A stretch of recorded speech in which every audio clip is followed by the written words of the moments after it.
Mírate por un segundo, ver no tu cuerpo, no tu ropa, ver tu mente. Porque ahora mismo, mientras me escuchas, hay una batalla ocurriendo ahí dentro. Una voz que quiere crecer y otra que quiere que sigas igual. Y déjame decirte algo con total claridad, la voz que gana es la que tú alimentas cada día. Hoy no vengo a motivarte. Vengo a despertarte y ver la mayoría de las personas no fracasan por falta de talento, ni de oportunidades, ni de inteligencia.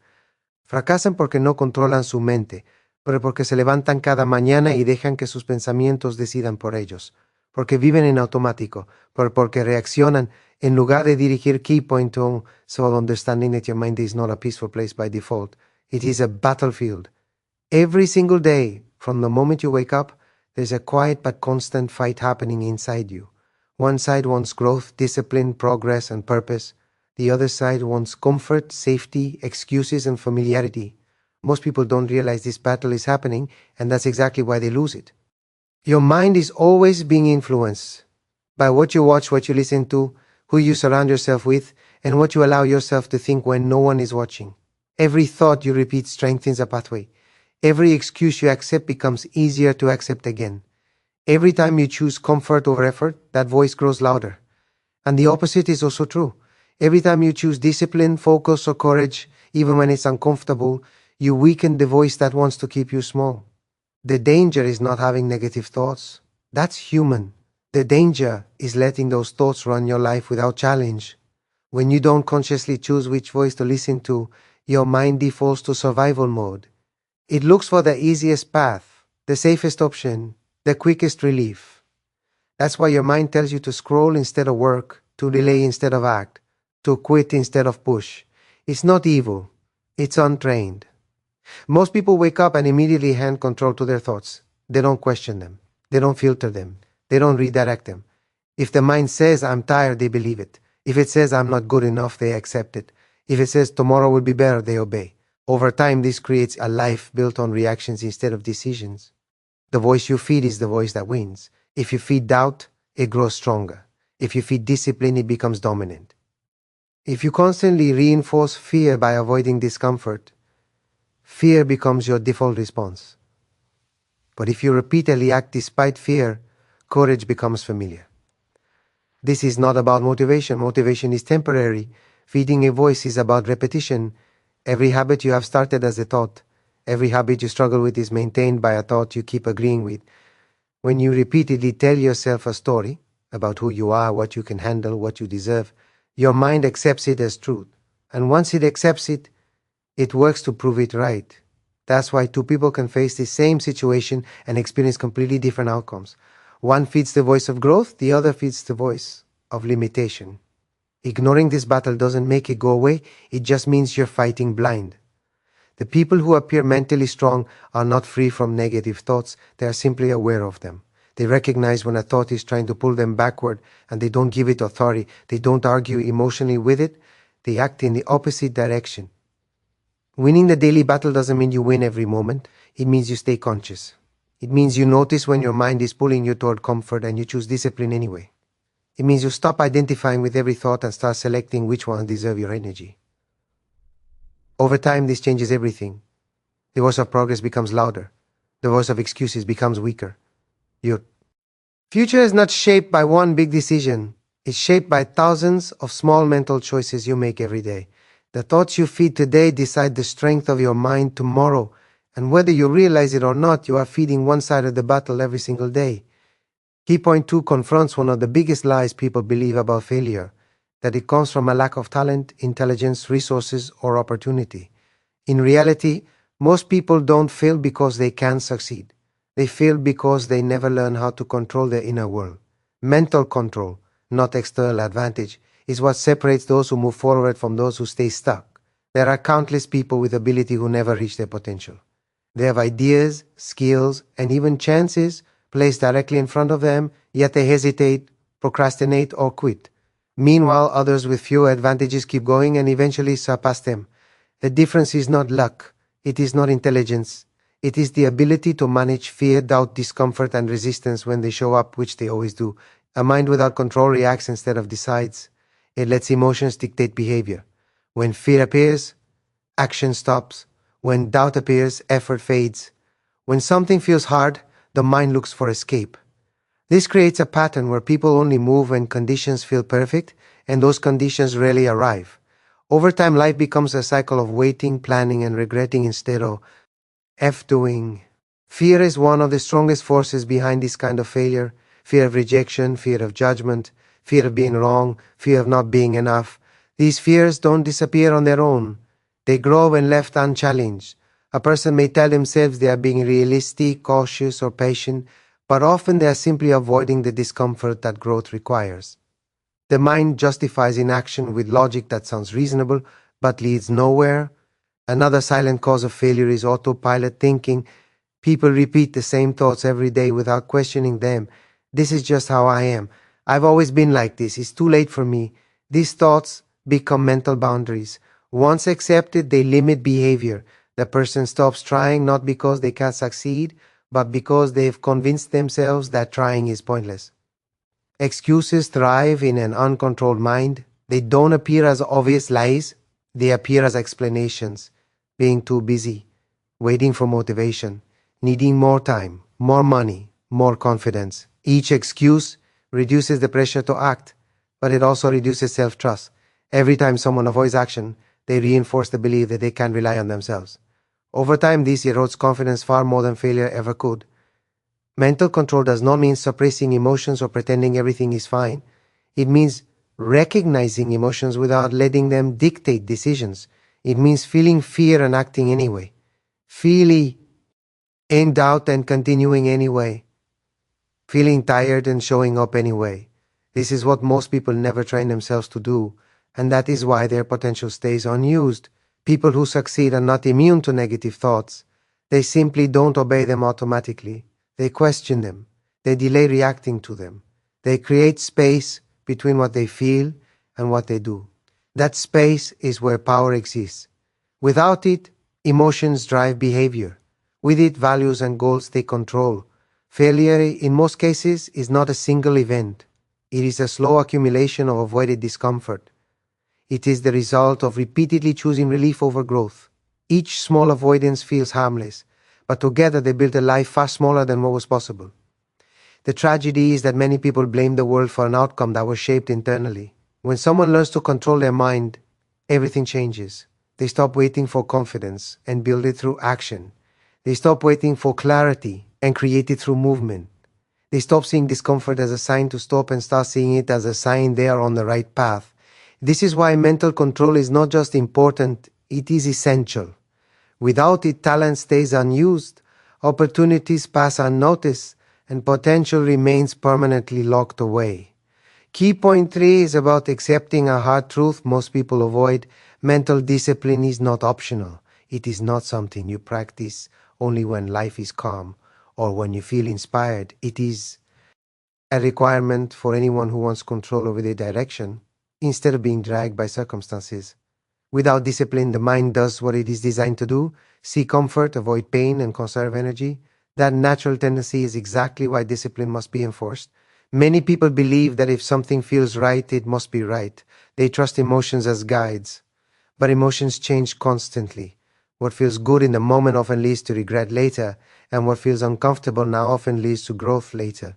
Mental discipline is the ability to act based on long-term values rather than short-term feelings. It is choosing what matters most over what feels easiest. If you do not actively control your thoughts, something else will. Distraction, fear, social pressure, past experiences, and other people's expectations all compete for mental space. The mind absorbs whatever it is exposed to repeatedly. This means that without discipline, your thinking is shaped by default instead of by design. You begin reacting to life instead of directing it. Discipline is often misunderstood as harsh or restrictive, but in reality it is freeing. When you lack discipline, every decision feels heavy. You negotiate with yourself constantly. You feel guilty for what you didn't do and anxious about what you should be doing. Discipline removes that mental noise. It creates clarity. Once a standard is set, there is no debate. You act because you decided in advance who you are and how you operate. A disciplined mind does not wait for ideal conditions. It understands that conditions will never be perfect. There will always be a reason to delay, a reason to quit, a reason to take the easier path. Discipline is the skill of acting despite those reasons. It is built by repetition, not by intensity. Small acts of self-control practiced daily are what create mental strength. Without discipline, the mind becomes reactive. One bad mood can derail an entire day. One setback can undo weeks of progress. One opinion can shake confidence. Discipline provides stability. It allows you to remain consistent even when emotions fluctuate. That consistency is what compounds into real progress over time. The absence of discipline is often disguised as freedom. People say they want to live spontaneously, follow their feelings or go with the flow, but what they often experience instead is chaos, inconsistency, and frustration. True freedom comes from self-mastery. When you control your mind, you are no longer controlled by impulses, cravings, or external pressure. Mental discipline also means learning to say no to distractions, to unnecessary drama, to habits that no longer serve you. Every yes costs energy. Without discipline, energy is spent everywhere and nowhere at the same time. With discipline, energy is directed intentionally toward what matters most. This kind of control does not happen overnight. It is trained the same way physical strength is trained through resistance. Each time you do what you said you would do despite resistance, you strengthen your mind. Each time you give in to excuses, you weaken it. There is no neutral ground. You are either reinforcing discipline or eroding it. The reason discipline feels difficult is because it requires you to confront yourself. It removes the comfort of excuses and forces responsibility. But that responsibility is powerful. It shifts the narrative from life is happening to me to I am shaping my life. Once that shift happens, confidence grows naturally. Mental discipline is not about being perfect. It is about being intentional. It is about choosing direction over drift. When discipline becomes part of who you are, progress stops being a struggle and starts becoming a standard. And once discipline is in place, no external force has the power to control your mind except you. Key point 4 is about recognizing a truth that can completely change how you live. Not every thought you have deserves your belief. Most people assume that because a thought appears in their mind, it must be accurate, meaningful, or worth acting on. That assumption is dangerous. Thoughts are automatic, influenced by past experiences, emotions, fears, and habits. They are not commands and they are not facts. The human mind produces thousands of thoughts every day, many of them repetitive and unconscious. Some are useful, but many are distorted, exaggerated, or rooted in insecurity. When you believe every thought, without question, you give your mind full authority over your actions. This leads to emotional decisions, unnecessary suffering, and self-imposed limits that feel real but aren't. Feelings often give thoughts extra power. When a thought is paired with emotion, it feels true. Doubt feels convincing, fear feels urgent, anxiety feels like a warning. But feelings are not reliable judges of reality. They are signals, not instructions. A disciplined mind learns to observe thoughts without immediately obeying them. One of the most harmful patterns is self-identification with thoughts. People say, I am anxious, I am bad at this, or I can't do that, when in reality they are experiencing anxiety, doubt, or resistance in a moment. When you attach identity to a temporary thought, you turn a passing experience into a permanent limitation. Over time, this shapes behavior and reinforces the same thoughts again and again. Questioning your thoughts does not mean suppressing them or pretending they don't exist. It means creating distance. Instead of asking, is this thought true? A better question is this thought useful? A thought can feel real and still be destructive. A thought can feel uncomfortable and still be necessary. Learning this distinction is a major step toward mental control. Many people live as if their thoughts are objective descriptions of reality. If the mind says something is impossible, they accept it. If it says they will fail, they retreat. If it says, hey, I'm not ready, they wait. This gives thoughts power they were never meant to have. The mind is a tool, not a master. Its job is to generate options, not to make final decisions. Thoughts are shaped by repetition. If you repeatedly think in a certain way, those thoughts become automatic. This is why negative self-talk can feel so convincing. It has been rehearsed for years. But the same mechanism works in the opposite direction. When you intentionally choose more constructive thoughts and reinforce them through action, the mental pattern changes. Strong-minded people are not free from negative thoughts. They simply do not treat them as orders. When a limiting thought appears, they acknowledge it and then act based on their values, not their emotions. This breaks the loop. Action sends a powerful message to the mind about what actually matters. Believing every thought keeps you trapped in reaction mode. You respond to whatever shows up mentally instead of choosing a direction. When you learn to filter your thoughts, you regain control. You decide which thoughts deserve attention and which ones can pass without engagement. This skill becomes especially important during moments of stress, failure, or uncertainty. In those moments, the mind tends to exaggerate danger and minimize capability. If you believe those thoughts, you stop. If you question them, you continue. Progress depends less on having positive thoughts and more on refusing to be controlled by negative ones. Ultimately, mental freedom comes from understanding that you are not your thoughts, you are the one who notices them. Once that separation is clear, thoughts lose their power to dictate your behavior. You stop being pushed around by mental noise and start acting with intention. That is when real confidence and clarity begin to take shape. Key point 5 challenges one of the most common misconceptions about success, that motivation is the driving force behind consistent action. Motivation is emotional, unpredictable, and temporary. It comes and goes depending on mood, energy, and circumstances. Building a life around motivation alone is unstable. What actually creates progress is having standards, clear, non-negotiable rules for how you operate, regardless of how you feel. When someone relies on motivation, they wait. They wait to feel ready, inspired, confident, or excited. When those feelings aren't present, action is postponed. This creates inconsistency. Some days are productive, others are wasted, and momentum is constantly reset. Over time, this pattern leads to frustration and self-doubt because the person never builds trust in their own follow-through. Standards remove that uncertainty. A standard is a decision made in advance. It defines what you do and what you don't do, even when it's uncomfortable. When standards are in place, there is no debate with your emotions. You don't ask yourself if you feel like showing up. You show up because that's who you decided to be. This shift from feeling-based action to identity-based action is powerful. People with strong standards don't see discipline as punishment. They see it as alignment. Their actions match their values, not their moods. This creates internal consistency. They may feel tired, afraid, or unmotivated, but their behavior stays stable.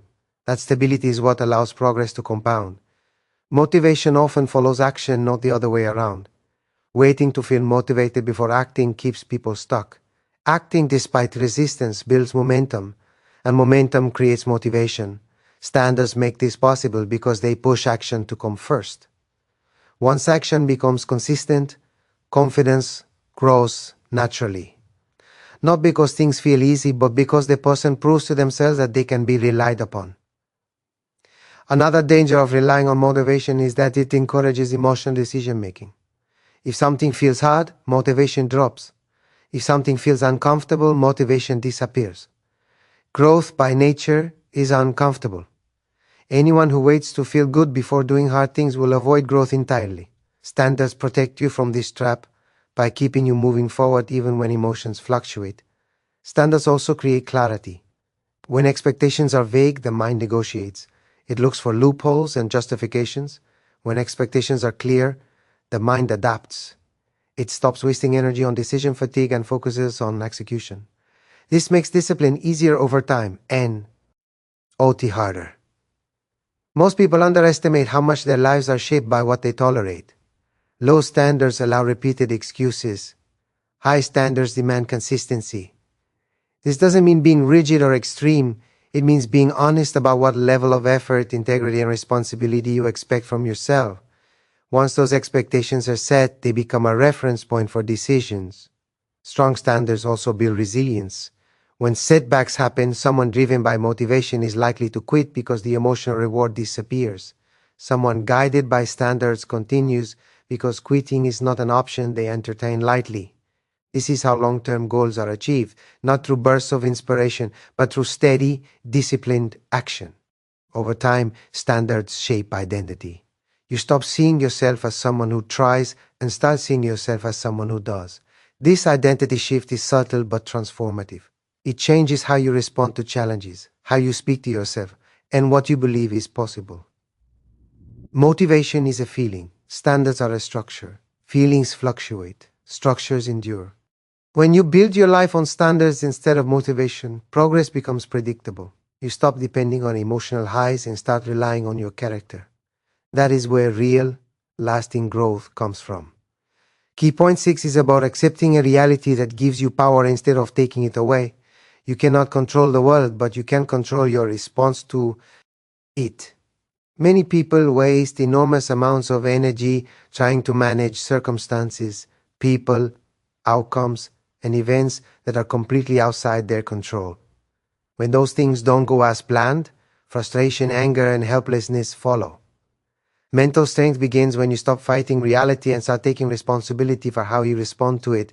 Life is unpredictable. Challenges appear without warning. People disappoint you. Plans fall apart. Effort does not always lead to immediate results. None of this is optional. What is optional is how you interpret and respond to these moments. The same event can break one person and strengthen another. The difference is not the event itself, but the meaning assigned to it and the action that follows. When someone believes they must control everything to feel okay, they live in constant tension. Any disruption feels like a threat. This creates anxiety and emotional instability. Learning to focus on response instead of outcome shifts attention to what is actually within your power. This shift creates calm, clarity, and resilience, even in difficult situations. Controlling your response does not mean suppressing emotions or pretending you don't care. It means acknowledging what you feel without letting it dictate your behavior. Anger, disappointment, fear, and frustration are natural. Acting impulsively based on them is optional. The ability to pause, reflect, and choose a deliberate response is a skill that can be trained. Many people blame circumstances for their lack of progress. They say they would be disciplined if life were easier, confident if others were supportive, focused if conditions were better. This mindset gives control away. It places personal growth at the mercy of external factors. Taking responsibility for your response returns that control to you. Every challenge presents a choice. You can react emotionally or respond intentionally. Reaction is automatic and often rooted in habit. Response is deliberate and aligned with values. Reaction asks, how do I feel right now? Response asks, what is the best action I can take? Over time, choosing response over reaction builds self-respect and mental stability. This principle becomes especially important during failure. Failure often triggers self-criticism, avoidance, or blame. These reactions feel justified but lead to stagnation. A controlled response treats failure as information. It asks what can be learned, adjusted, or improved. This turns setbacks into progress rather than endpoints. Pressure is another test of response. Under stress, the mind wants immediate relief. It seeks distraction or escape. A trained response stays focused on priorities even when pressure is high. This does not eliminate discomfort, but it prevents discomfort from dictating decisions. When you consistently control your response, your sense of identity changes. You stop seeing yourself as a victim of circumstances and start seeing yourself as someone who adapts and persists. This builds confidence that is not dependent on outcomes. You trust yourself not because everything goes well, but because you know you can handle whatever happens. This mindset also improves relationships. When you stop reacting impulsively, communication becomes clearer. You listen more, assume less, and respond with intention instead of emotion. This reduces conflict and increases respect, both from others and for yourself. Ultimately, controlling your response is about ownership. You may not choose what happens, but you choose what happens next. That choice determines whether challenges weaken you or sharpen you. Over time, a pattern of intentional responses creates a life defined by strength, direction, and resilience rather than chaos and reaction. When you stop trying to control the uncontrollable and focus on mastering yourself, you gain a kind of freedom that circumstances cannot take away. That freedom is the foundation of mental strength and long-term growth.